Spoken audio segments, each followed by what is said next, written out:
राणे यांनी पाठिंबा सुद्धा दिला।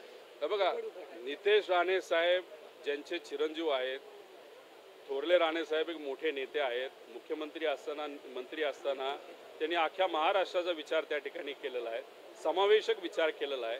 माझी आत्तासुद्धा नितेश भाऊंकडनं अपेक्षा आहे की ज्या पद्धतीने वडिलांनी काम केलं तसंच काम त्यांनी सुद्धा तिथं करावं। पण हे द्वेषाचं राजकारण महाराष्ट्रामध्ये आज कशाला पाहिजे? तुम्ही शपथ घेत असताना मंत्रिपदाची सर्वांना एक समजून महाराष्ट्राच्या हितासाठी मी निर्णय घेऊ असं त्या ठिकाणी कुठेतरी तुम्ही बोलला होता।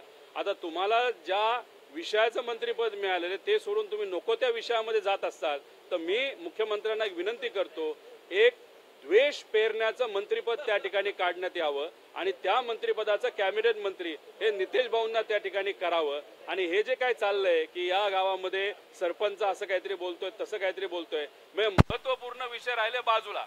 म्हणजे जेव्हा विधानसभा इलेक्शन होतं तेव्हा ओबीसी विरुद्ध मराठा, त्यानंतर त्याच्या आधीचं इलेक्शन होतं तेव्हा एससी विरुद्ध इतर, असं कुठेतरी वातावरण केलं जातं आणि इलेक्शन संपलं की वातावरण गायब होतं। म्हणजे आम्हालाच कळत नाही की काय झालं।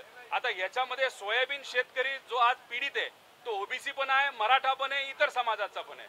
कांदा शेतकरी सगळ्या समाजाचा आहे, बेरोजगारी सगळ्या समाजाचे शेतकरी आज त्या ठिकाणी, युवा त्या ठिकाणी बेरोजगार आहे, महिला जात बघून तिच्यावर त्या ठिकाणी कुठंच अत्याचार होत नाही। काल ओबीसी नेत्या त्यांच्या मुलीवर त्या ठिकाणी कुठेतरी त्रास देण्याचा प्रयत्न झाला।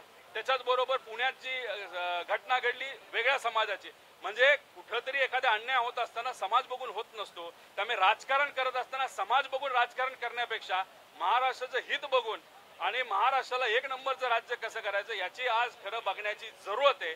आणि छावा हा चित्रपट जो 2 दिवसापूर्वी मी बघितला तो जर नीट त्या ठिकाणी या नेत्यांनी सुद्धा बघितला तर छत्रपती संभाजीराजेंचं सुद्धा मत होतं की रयतेचं राज्य म्हणजे सर्वसामान्य लोकांचं राज्य, सर्वांना समान न्याय देण्याची जरूरत आहे, माणूस म्हणून बघण्याची जरूरत आहे।